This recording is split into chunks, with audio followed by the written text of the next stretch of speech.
রিজিকের মালিক কে? আপনাকে আল্লাহ পাক যতটুকু রিজিক দিয়েছেন তাকদিরে লেখা আছে না? তাকদিরে লেখা আছে না? তাকদিরে লেখা আছে যেটা, সেটা কি আপনি না খেয়ে মরবেন নাকি? যদি আপনার তাকদিরে থাকে যে আপনি 50 বছর বাঁচবেন আর 50 বছরে আপনি 500 মণ চাল খাবেন, কথার কথা, ওই চালের এক দানা বাকি থাকতে আপনি মরবেন? মরবেন না। তাহলে রিজিক কি আমার সাথে সম্পৃক্ত না আল্লাহর সাথে সম্পৃক্ত? এই বিশ্বাসটা করতে হবে। তো দাড়ি রাখলে কি মেয়েরা পছন্দ করবে না নাকি? বলেছে যে বিয়ে করবো না দাড়ি রাখলে, এমন কথা বলেছে?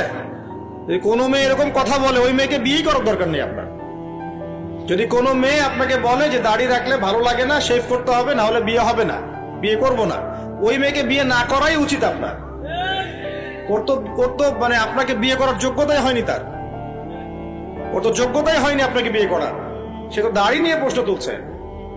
যে মেয়ে বলবে যে নবীর সুন্নত আছে এজন্য আপনাকে পছন্দ করি, তখন বুঝবেন যে হ্যাঁ, এই মেয়ের মধ্যে ভালো কিছু আছে।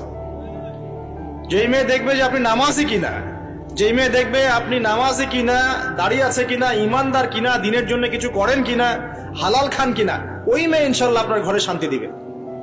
আর যেই মেয়ে আপনাকে দেখবে আপনার কত বড় সম্পত্তি, কতটা বড় জমি, কত বড় চাকরি, সুদ খান কিনা ওর কোনো আসা যায় না, টাকা হইলেই হইল, এগুলোকে ঘরে ঢুকালে অশান্তি আর অশান্তি। কি চাচ্ছেন, শান্তি না অশান্তি? নবী সাল্লাল্লাহু আলাইহি ওয়াসাল্লাম বলেছেন, দিনদারিতা দেখে মেয়েদেরকে বিয়ে করো। কি দেখে? একই বিষয় ছেলেদের জন্য মেয়েদের জন্য সেম। ছেলে দেখতে হবে দিনদার কিনা, মেয়ে দেখতে হবে দিনদার কিনা, পর্দা করে কিনা, দিনদারিতা আছে কিনা। দুনিয়ার এই ছোটখাটো বিষয় যদি দেখেন, তুচ্ছ বিষয়গুলো, একদিন না একদিন আপনি পস্তাবেন কিন্তু। আর যদি আপনি দিনদারিতা দেখেন, ইনশাল্লাহ আপনি কোনোদিন পস্তাবেন না ইনশাল্লাহ। আল্লাহ পাক তৌফিক দান করেন। এটা একটা বড় সিদ্ধান্ত জীবনের। এই সিদ্ধান্তে যদি ভুল করে ফেলেন, সারা জীবন পস্তাতে হবে। অতএব এখানে বেশি আবেগে, ফ্যান্টাসিতে ভুগবেন না। ঠান্ডা মাথায় দিনদারিতাকে অগ্রগণ্য করে আপনি ছেলে দেখবেন বা মেয়ে দেখবেন ইনশাল্লাহ। আর গার্ডিয়ান যারা পরিবারের পিতামাতা আছেন, তাদেরকেও বলবো, দুনিয়ার এই বিষয়গুলোকে বেশি প্রাধান্য দিতে যাবেন না। কত বড় চাকরি করে, কত বড় জমির মালিক, কত বেশি টাকা, এগুলো পরের বিষয়। আগের বিষয় হচ্ছে আপনার ওই জামাই দিনদার কিনা, আগের বিষয় হচ্ছে তার মধ্যে ইসলাম আছে কিনা, শুরুর বিষয় হচ্ছে আপনার ওই মেয়ের মধ্যে দিনদারিতা আছে কিনা। এটা নসিহত করে গেলাম। যদি আপনি বুদ্ধিমান হন, তাহলে আমার নসিহত গ্রহণ করবেন, না হলে কিন্তু সারা জীবন পস্তাতে হবে। যারা বেদিন জামাই বিয়ে করেছে আর বেদিন মেয়ে বিয়ে করেছে, তারা বুঝবে যে আমার কথার মর্ম কতটা। তারা এখন ইচ্ছা করে লাইন আনতে পারছে না। পারছেন? ওই যে বলছে বিয়ের পরে ঠিক হয়ে যাবে, এত সহজ? এটা কি সুইচ টিপ দিলে ঠিক হয়ে যাবে? মানুষের মনটা খুব জটিল একটা বিষয়। এত সহজেই মানুষের মন চেঞ্জ হয় না। হয় ইল্লা মাশাআল্লাহ, আল্লাহ চাইলে হয়। কিন্তু যদি মনে করেন যে পর্দা করে না, বিয়ে করি তারপর পর্দা করবে, করাই নিব, বানাই নিব, নিজের মতো গড়ে নিব, এত সহজ নয়। পরে দেখবেন সেই মেয়ে আপনার দাড়ি শেভ করায় ফেলছে, করতে পারে না, আপনাকে পেরেশানিতে ফেলবে। সবার এত টাকা, তোমার টাকা নাই।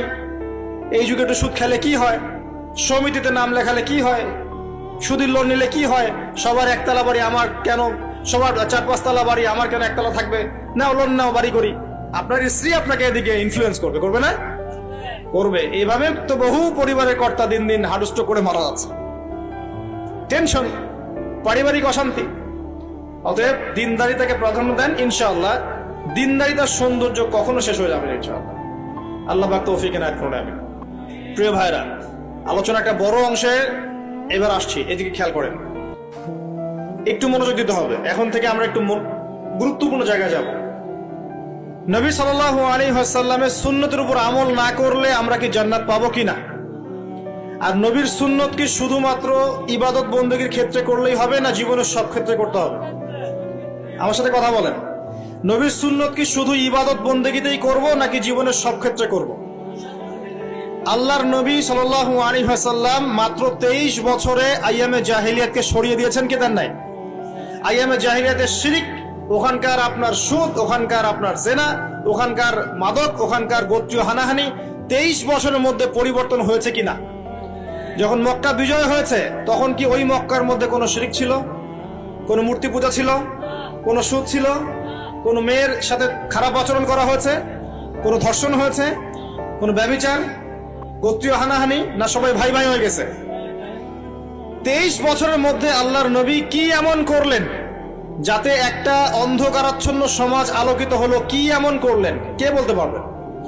23 বছরের মধ্যে আল্লাহর নবী কি এমন করলেন? তিনি কি কোনো জাদু করেছেন? তিনি কি মানুষকে বশ করেছেন? তিনি কি আল্লাহর ফেরেশতাদেরকে দিয়ে জোর করে মানুষকে দিনের দিকে নিয়ে আসছেন? তিনি কি মানুষের গলায় ছুরি ধরে ইসলাম কবুল করিয়েছেন?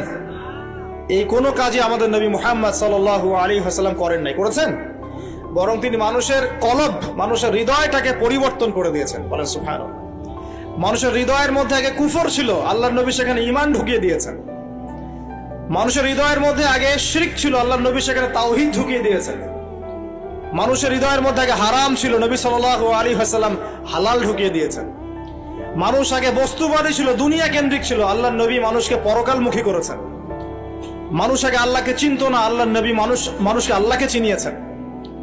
মানুষের কবর, হাসর, জান্নাত, জাহান্নাম নিয়ে এত চিন্তা ছিল না, আল্লাহর নবী তাদেরকে পরকালীন জীবন সম্পর্কে সচেতন করেছেন। করেন নাই? কিভাবে করেছেন? উত্তর, নবী সাল্লাল্লাহু আলাইহি ওয়াসাল্লাম দুইটা উৎস দিয়ে করেছেন। কয়টা উৎস ভাই? 1 নাম্বার আল্লাহর কিতাব মানে আল কোরআন, 2 নাম্বার নবীর সুন্নত মানে কি? হাদিস। আমার সাথে কথা বলেন। 1 নাম্বার কি? আল্লাহর কিতাব মানে কি? আল কোরআন। 2 নাম্বার নবীর সুন্নত মানে হাদিস। এই কোরআন এবং হাদিসকে কেন্দ্র করে মাত্র 23 বছরে নবী সাল্লাল্লাহু আলাইহি ওয়াসাল্লাম পুরো জাহিলিয়াতের চিত্রই পাল্টে দিয়েছেন। পাল্টে দিয়েছেন কিনা? আচ্ছা, কিভাবে? উত্তর, নবীজি এবং সাহাবীরা সর্বপ্রথম তারা সবাই কোরআন তেলাওয়াত করা জানতেন। 1 নাম্বার, ঠিক আছে? তার মানে সমাজ পরিবর্তন করতে হলে আমাদের সবাইকে কোরআন তেলাওয়াত করা শিখতে হবে। 2, নবী এবং সাহাবীগণ সাল্লাল্লাহু আলাইহি ওয়াসাল্লাম কোরআন শুধু তেলাওয়াতই করতেন না, কোরআনের অনেক অংশ, প্রায় পুরো অংশই তাদের মুখস্থ ছিল না? তাহলে আমাদের কোরআন মুখস্থ করা লাগবে কিনা? পুরো অংশ না পারি, অল্প একটু করা লাগবে কিনা? অথবা এতটুকু না পারি, 1 পারা পারবো কিনা? 1 পারাও না পারি, নামাজের জন্য উপযুক্ত সূরাগুলো মুখস্থ করতে পারবো কিনা? পারবো না? সারা জীবনে কম পড়াশোনা করেছি? প্রচুর পড়াশোনা করেছেন, তাহলে কোরআনের ক্ষেত্রে কেন পিছিয়ে থাকবো? থাকা যাবে? যাবে না। ওই যে বারবার একটা কথা বলি, 15-20 বছর পড়াশোনা করে 15টা সূরা শিখছেন না। 15 বছর পড়াশোনা করে আপনি 15টা হাদিস শিখছেন না। শিখেছেন? 15 বছর পড়েছেন, 10 জন জান্নাতের সার্টিফিকেট প্রাপ্ত সাহাবীর নাম বলতে পারছেন না। নবীজির 10 জন স্ত্রীর নাম বলতে পারছেন না, তার জীবনী বলতে পারছেন না, ঈমান ভঙ্গের কারণগুলো বলতে পারছেন না, কোনো কোনো ক্ষেত্রে ওযুর মাসআলাগুলোও বলতে পারছেন না, কোনটা ফরজ কোনটা সুন্নাত। এমন আছে না? এবং এদের সংখ্যা কি কম না বেশি? এদের সংখ্যা কোটি কোটি, এমন কোটি কোটি মানুষ আছে বাংলাদেশের মাটিতে। আমরা সবাই মাশাআল্লাহ দুনিয়াবি ক্ষেত্রে শিক্ষিত হয়েছি ঠিকই, কিন্তু দিনের বেসিক জিনিসগুলো শিখি নাই। আপনি দেখবেন, আমি দেখাবো। কে আছেন বলেন জান্নাতি 10 জন সাহাবীর নাম বলতে পারবেন? একজন ব্যক্তি দাঁড়ায় যান দেখি। যদি বলতে পারেন, আমার পক্ষ থেকে নগদ 1000 টাকা পুরস্কার। জান্নাতি 10 জন সাহাবী, এই দুনিয়াতেই তারা জান্নাতের সার্টিফিকেট পেয়েছেন।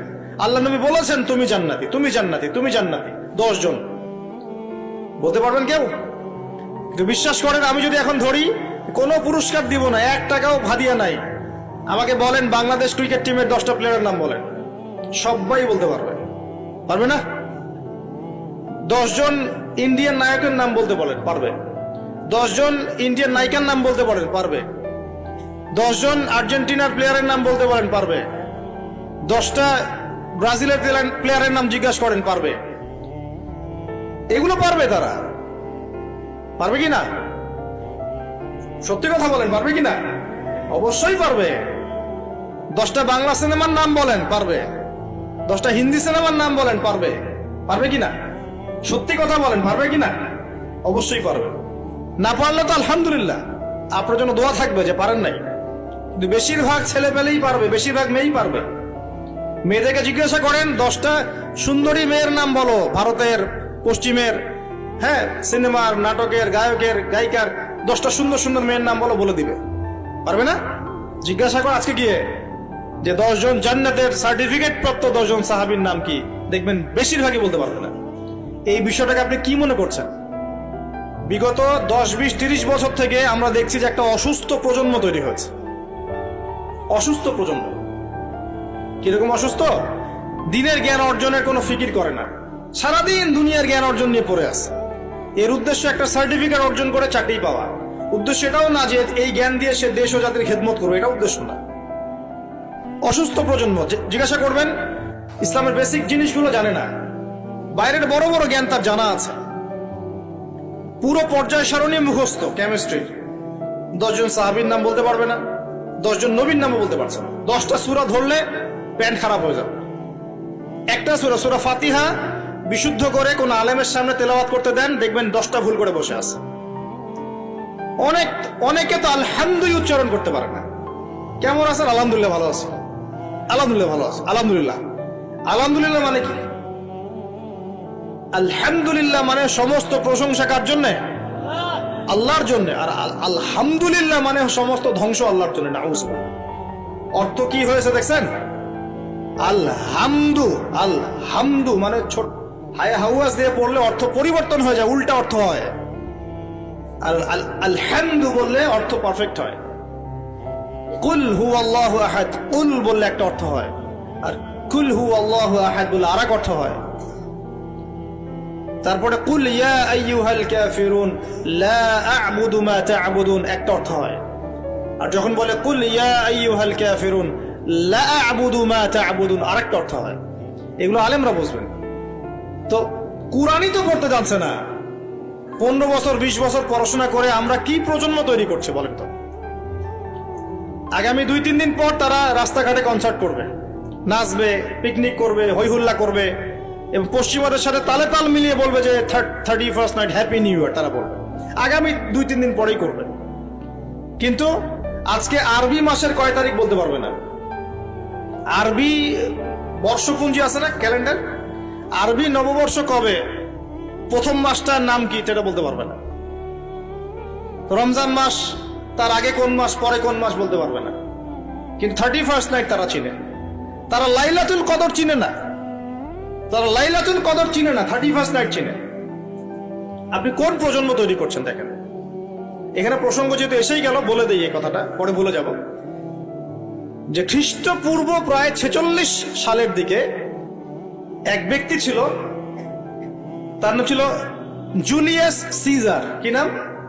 Julius caesar.